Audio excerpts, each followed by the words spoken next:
What's up guys? Today we'll be checking out Eternals on 4K Blu-ray.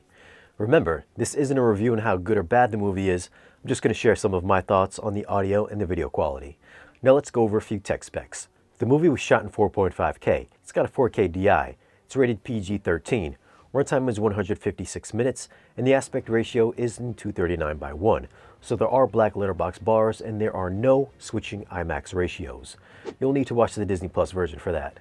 Now, if you have no idea what the Atmos Object Viewer is, I'll leave a link for it down below in the video's description. Taking a look at the Atmos Viewer, you can see that this is another static Disney Atmos mix. The good thing is that the high channels do see a good amount of action. In Chapter 3's battle, there's good panning throughout the lower and high channels when the deviants are either off-screen attacking the Eternals or something is flying above your head. There's this one part that lasts for about a second when Icarus eye-bangs their ship that flies up front, then flies overhead. In Chapter 11, you can hear his eye lasers blast out from the center channel over to the surrounds while the deviant claws at his back, Revenant style. Since this is a Disney audio mix, you will have to bump up your volume about 10 dB or so louder than normal. Once you do that, the LFE channel comes to life and there's a surprisingly hefty amount of bass in the movie. Whenever Gilgamesh punches something, you'll feel the bass blow through your subwoofers. And Arisham's voice in Chapter 8 not only sounds deep in the high channels, but also has James Earl Jones levels of bassiness. It is a side effect of the emergence. Soundstage was okay, but I did feel during the non-action quieter parts, there wasn't much depth or openness. With a movie that looks this grandiose, I felt the soundstage would have been more spacious. It's a Marvel movie though, and you kinda know what to expect. If you're new to the channel and you're into new movies and audio and video gear and want to see more content like this, be sure to tap the subscribe button for new weekly videos. Video quality wise, the first thing that popped out to me was the HDR brightness. It's amazingly dim. While watching the movie, I felt like it was overcast the entire time and that it was about to rain.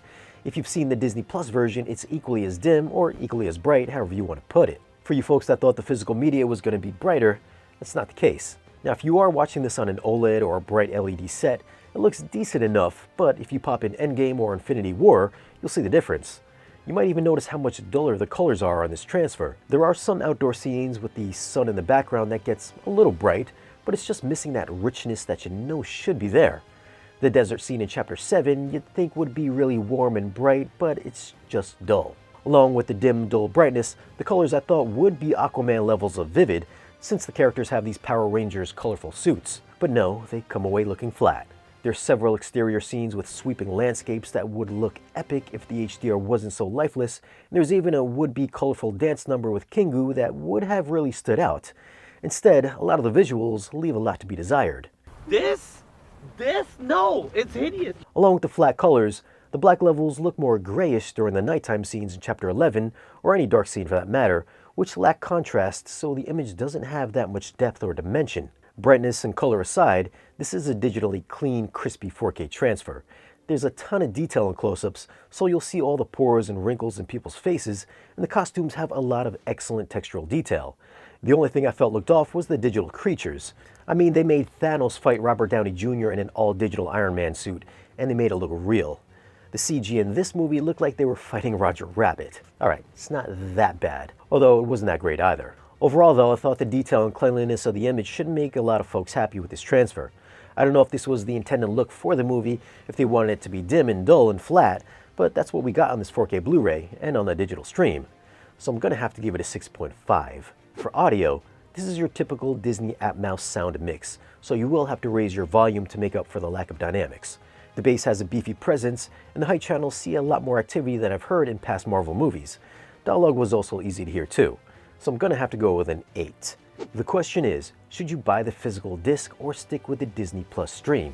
I think if you have a TV or a 16:9 projector setup, then it's a no-brainer. Stick with the Disney Plus stream because you get the expanded aspect ratio, and the picture and sound aren't really that much different from one another. But if you are a physical media collector and want to grab this disc, I'll leave a link for it down below in the video's description. So those are my thoughts on Eternals on 4K Blu-ray. Have you seen it and what'd you think of the transfer? Leave a comment down below and let us know. As always guys, thanks for watching. If you want, you can follow us on social media, and if you want to support the channel and get exclusive content or great discounts on audio and video gear, then stop by our Patreon page. Be sure to like, share, and subscribe, and we'll see you again in the next video.